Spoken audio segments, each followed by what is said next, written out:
I recently happened upon an opinion piece penned by Robin Urbach entitled, "Wouldn't it be great if Canadians could actually boycott an airline?" Now, Robin has hopped on the bitchfest bandwagon pertaining to bad service on airlines, as she states, quote, "Canadian consumers will only endure so much atrocious customer service, and then they'll endure it some more because really, what choice do they have?" Now, Robin the Girl Wonder then goes on to list the de rigueur indignities of airline travel, from the charging of extra fees to planes being stuck on the tarmac for hours, to overpriced airport food, the usual litany of flight gripes. And as she recounted her own personal horror show regarding the indignities suffered on a recent Air Transat flight, well, her column was beginning to resemble this.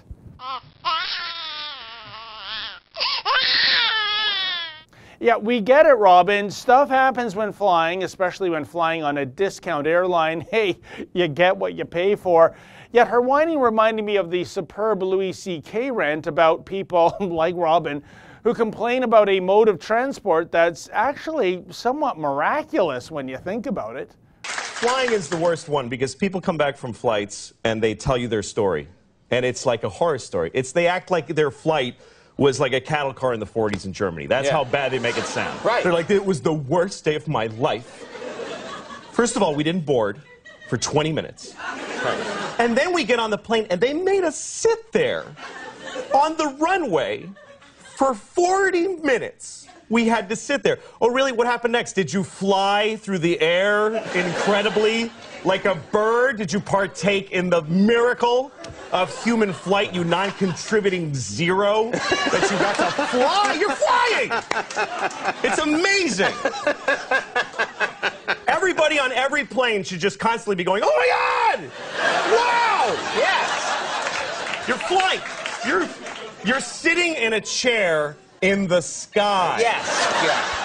Now, maybe you agree with Robin and you think I'm out to lunch, so be it, but it is Robin's premise that makes me raise one Spockian eyebrow. Namely, she laments that because air travel in Canada is essentially an oligopoly, there's no way Canadians can actually effectively boycott an airline, but that's simply not true.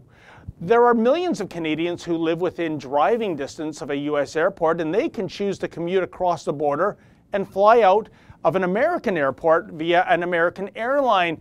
Of course, that won't work for all destinations, but it's an option numerous Canadians seek out on an annual basis. But what I really found galling about the column was this. Robin Urbach is currently employed by the CBC.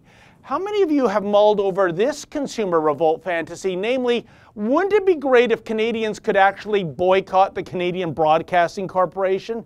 Now, talk about something that really is impossible to pull off. Because even if you never watched a single minute of a CBC broadcast, and even if you went out of your way to shun those products and services promoted by CBC advertisers, guess what? Whether you like it or not, you're still supporting CBC with that annual $1.2 billion welfare check. So please, Ms. Urbach, spare us your fantasies of boycotting private sector airlines, considering that you continue to suck from the teat of a bloated taxpayer-funded broadcaster that is, for the time being, both lame and boycott-proof. For the Rebel.media, I'm David the Menzoid Menzies. Hey folks, you may have heard that YouTube has new content rules coming down the pike. That might mean the end for Rebel on YouTube.